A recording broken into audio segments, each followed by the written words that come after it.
Very logical evening to all of you judicial aspirants. This is Mukesh Kumar from Vidhigya Juris, and you are watching your own platform Vidhigya Juris, in which we always discuss some of the important things as far as concerned to your examination. So अगर हम न्यायिक सेवाओं में आना चाहते हैं, judicial services examination की preparation कर रहे हैं या करना चाहते हैं, तो आपके लिए इस पर्टिकुलर प्लेटफॉर्म में आपसे आपके इस एग्ज़ाम से जुड़ी हुई बहुत सारी इंपॉर्टेंट बातें हम अपने सेशन में डिस्कस करते हैं जो आपके लिए बहुत ज़्यादा रेलिवेंट हो सकती हैं. So in this particular session we are going to have a discussion in some of the important judgment made by the Honorable Supreme Court, that is the constitutional bench of Honorable Supreme Court. Not only a specific thing as to the judgment of Honorable Supreme Court, but as you know that this is the in legal news series, so that some of other legal news will also be discussed, जिसके अंतर्गत हमारे देश के supreme court के chief justice का appointment और साथ साथ law commission 22nd law commission के जो मेंबर्स और चेयरपर्सन का अपॉइंटमेंट है उसके संदर्भ में भी हम कुछ बातें डिस्कस करेंगे. मैं एक पॉइंट और डिस्कस कर लेता हूं, आप इस वीडियो को स्किप करें उसके पहले बहुत इंपॉर्टेंट बात डिस्कस कर लेता हूं कि हो सकता है कि ये पर्टिकुलर न्यूज़ आप तक पहुंच चुकी हो, क्योंकि 7 डेज प्रायरली ही EWS रिजर्वेशन पर ऑनरेबल सुप्रीम कोर्ट का डिसीजन आ चुका है. चीफ जस्टिस साहब का अपॉइंटमेंट 9 नवंबर को हो चुका है. तो उन पर्टिकुलर सिचुएशंस में ये जो जजमेंट है या ऐसा अपॉइंटमेंट है, इन दोनों के संदर्भ में आपके एग्जामिनेशन से संबंधित कौन से इंपॉर्टेंट पॉइंट हो सकते हैं, मैं उन पहलुओं को भी थोड़ा सा स्पर्श करने का प्रयास करूंगा. तो इस पर्टिकुलर जजमेंट में प्लीज़ बने रहिए. आपके इस सेशन में इन लीगल न्यूज़ के सीरीज़ में डेफिनेटली मैं इस बात का दावा करता हूं कि आपको आपके एग्जामिनेशन पॉइंट ऑफ व्यू से बहुत अच्छी न्यूज़ मिल सकती है. बहुत अच्छी बातें हम डिस्कस करके आपको समझाने का प्रयास करेंगे. So let's move on with the session कि हम इस पर्टिकुलर सेशन में सबसे पहले आप देख पा रहे हैं EWS रिजर्वेशन से संबंधित matter, then after appointment of CJR justice Shri DY Chandrachud साहब का appointment, then after the 22nd law commission of India appointment of members के बारे में भी हम डिस्कशन करेंगे. तो ये दोनों ही पर्सपेक्टिव से आपके लिए रेलेवेंट होगा, ना केवल आपके जुडिशियल सर्विसेज एग्जामिनेशन में लॉ पॉइंट से पूछे जाने वाले क्वेश्चंस, बल्कि करंट लीगल न्यूज़ के अंतर्गत भी पूछे जाने वाले क्वेश्चंस को कवर अप कर लेगा. So the first thing that we are going to have a discussion that is EWS reservation issue. EWS reservation issue के अंतर्गत सबसे पहले हम ये देखें कि आखिरकार ऐसा बिल एक्ट के रूप में कब संपरिवर्तित हुआ, देन आफ्टर यह क्या क्या चीज़ें कंटेन करता है, देन आफ्टर आज के इस जजमेंट के अंतर्गत हम क्या क्या चीज़ें देख पा रहे हैं. तो जनवरी 8 2019 से आप देख रहे हैं लोकसभा ने 103rd कॉन्स्टिट्यूशनल अमेंडमेंट बिल को क्लियर किया. देन आफ्टर ठीक अगले दिन राज्यसभा ने इस पर्टिकुलर बिल पर अपनी मुहर दी. January 12, Ministry of Law and Legislative issued notices saying President Shri Ramnath Kovind has given the assent. Then new law challenged before Honorable Supreme Court on Feb, and Supreme Court issues notice to government on pleas challenging the amendment. Then after Supreme Court declining to state 10% reservation EWS quota. Then after Supreme Court bench headed by CJ UU Lalit constitute bench to hear appeals. Then after Supreme Court starts its hearing, and then after Honorable Supreme Court in 27 September reserved the judgment. हाँ, 7 नवंबर supreme court को या supreme court के द्वारा bye majority of 3:2 3 majority जज के माध्यम से इस पर्टिकुलर मामले में ऑनरेबल सुप्रीम कोर्ट ने अपना पक्ष रखा, अपना निर्णय दिया, जो कि आप समझ ही पा रहे हैं कॉन्स्टिट्यूशनल बेंच की संवैधानिक पीठ के द्वारा दिया गया निर्णय था. By majority of 3:2 uphold the validity of 103rd constitutional amendment providing 10% reservation to EWS in admissions in government jobs. Now so this was the name of the judgment, Janahit Abhiyan versus Union of India, with 32 connected matters, other connected matters. तो जनहित अभियान versus union of India का ये मामला है, जिस मामले में ऑनरेबल सुप्रीम कोर्ट ने अपना डिसीजन पारित किया है. इकोनॉमिकली वीकर सेक्शन कोटा या रिजर्वेशन है क्या? इकोनॉमिकली वीकर सेक्शन, जैसा कि मैंने आपसे कहा कि 103rd अमेंडमेंट एक्ट के माध्यम से एक नया संशोधन भारतीय संविधान के अंतर्गत लाया गया, जिसमें article number 15 clause number 6, article number 16 clause number 6 अलग से इंसर्ट होते हैं, अलग से इसमें अंतर्वलित होते हैं. 10% EWS reservation was introduced through this amendment, and it inserted the new provisions named as 15(6) and 16(6), that is with regard to the admissions in the educational institutions and for the in the government jobs, government services. So it is for economic reservation in jobs, admissions in educational institutions for economically weaker section of the society. तो समाज के अंतर्गत जो भी आर्थिक रूप से पिछड़ा संवर्ग है, उन पर्टिकुलर संवर्गों के लिए यहाँ पर एक विशेष प्रकार की सुविधा दी जा रही है, इधर इन द एजुकेशनल इंस्टीट्यूशंस और इन द गवर्नमेंट सर्विसेज या government jobs. It was enacted to promote the welfare of the poor not covered by 50% reservation policy for scheduled caste, scheduled tribe, and socially and educationally backward classes.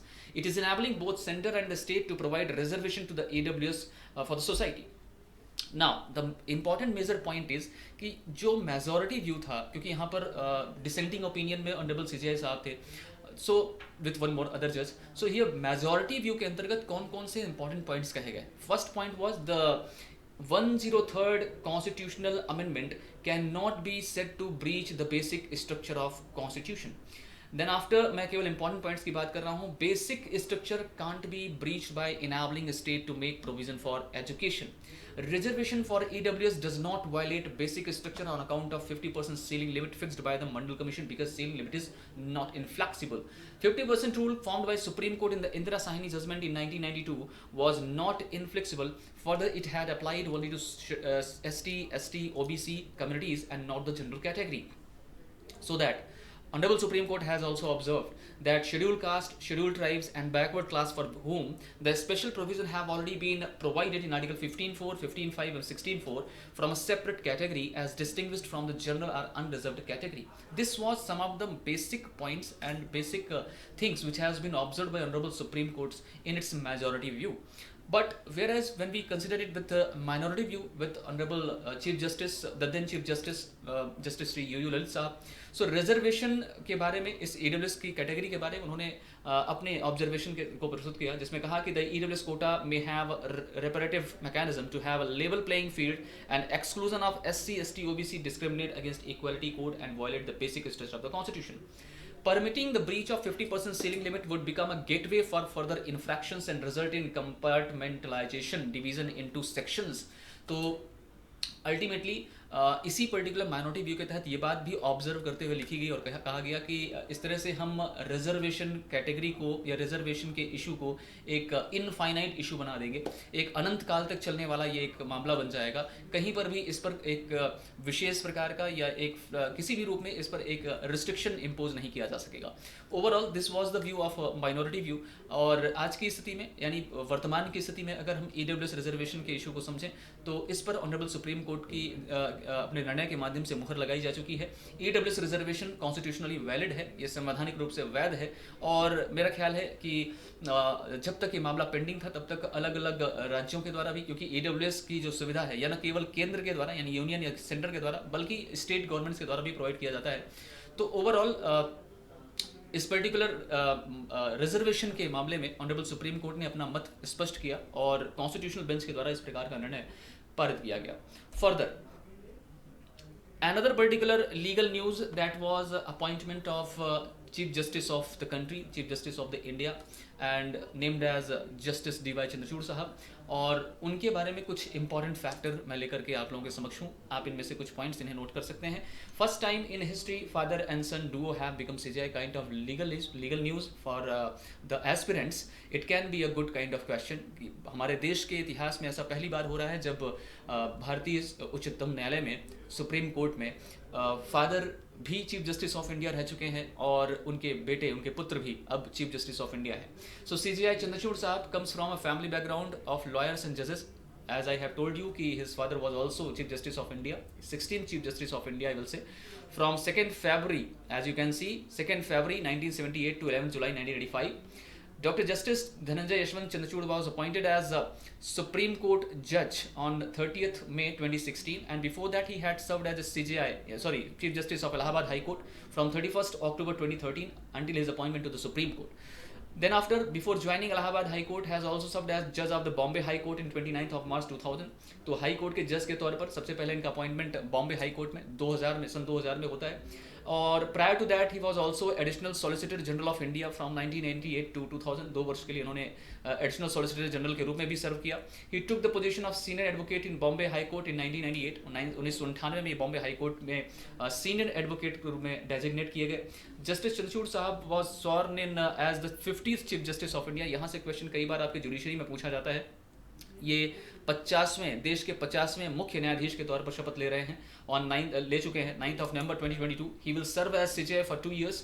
ये इनका एक बहुत समय बाद भारतीय supreme court के अंतर्गत, भारतीय उच्चतम न्यायालय के अंतर्गत ये एक बड़ी अवधि, कालावधि कही जा सकती है.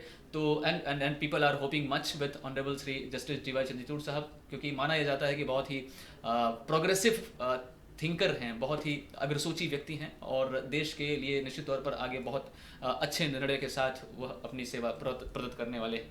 सो जस्टिस धनंजय यशवंत चंद्रचूड़ साहब, who sees dissent as safety valve of democracy, इनके द्वारा डिसेंट ओपिनियन में अगर कोई न्यायाधीश हैं तो उनके बारे में इनकी राय कुछ इस प्रकार से है कि किसी भी पर्टिकुलर जजमेंट या निर्णय में अगर डिसेंट ओपिनियन ना हो तो वो निश्चित तौर पर एक क्योंकि डिसेंट ओपिनियन का होना एक सेफ्टी वॉल्व का काम करता है, ऐसा इन्होंने एक उपमा दी है. So safety valve of democracy is known for his profound judgments and his dissenting opinion have not only pricked the conscience of powerful but at times even overshadowed the main judgment.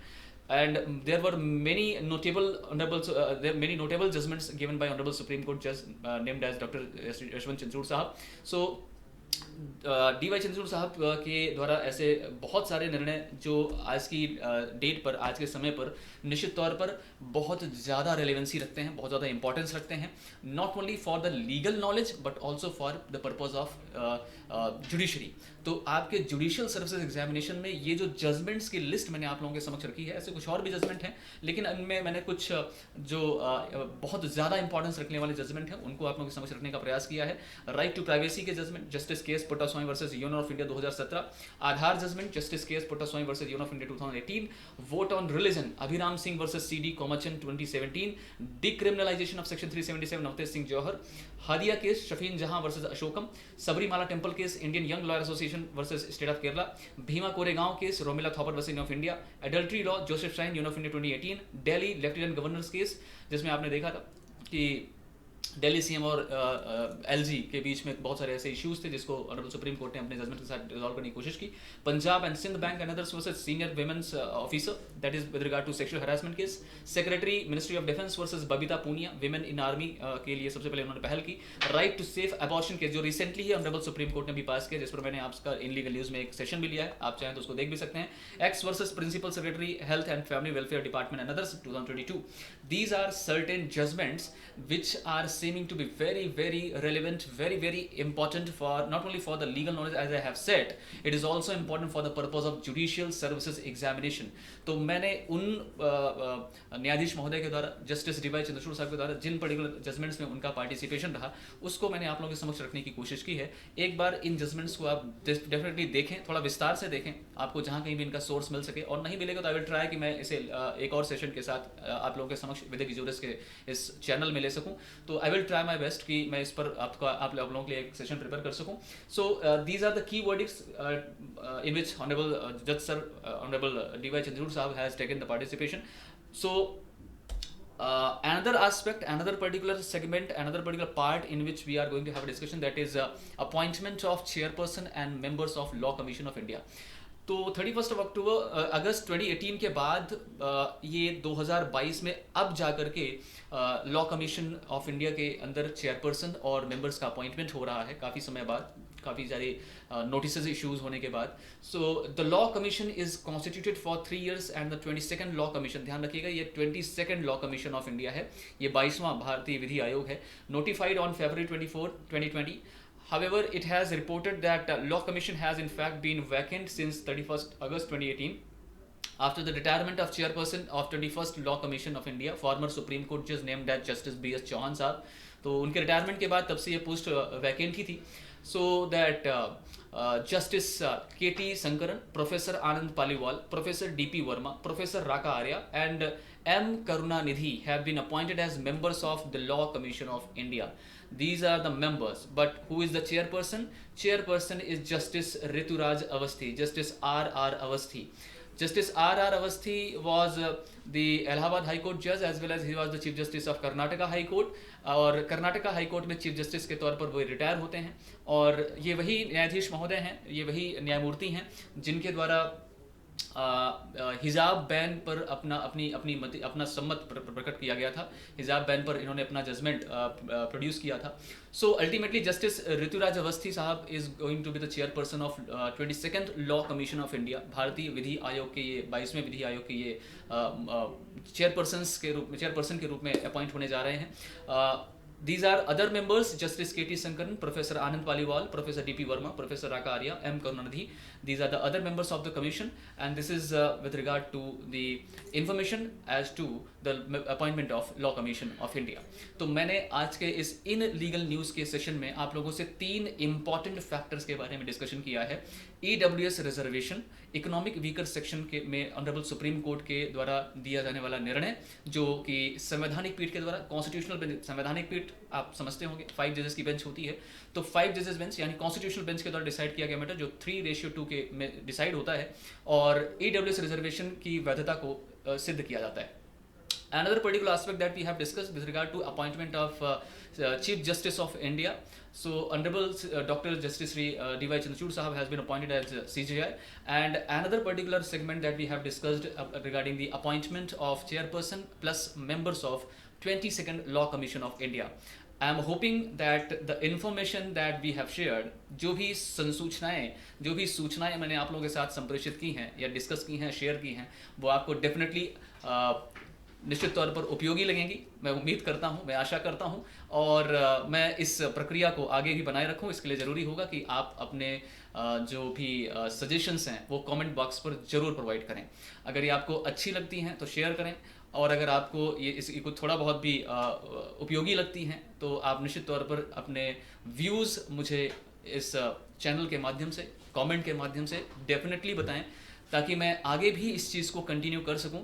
या अगर कोई कमियां भी हैं तो निश्चित तौर पर आप मुझे जाहिर कर सकते हैं. मैं उस पर तुरंत वर्कआउट करूंगा या आपको तुरंत रिवर्ट करूंगा, और इस सीखने सिखाने के दौर में कुछ हम कहेंगे, कुछ आप कहेंगे, और दोनों मिलकर के उस रास्ते को तय करेंगे जहां तक ज्ञान की परम कुंज तक पहुंचने की एक रास्ते में हम सभी खड़े हैं. तो ultimately this is all for this in a legal news series, and we will definitely meet in another particular segment, in another particular session, with an interesting kind of topic, whatever it will be. So till then, please wait, and please watch, and do subscribe your own channel, that is Vidhegya Juris. Thank you so much to all of you.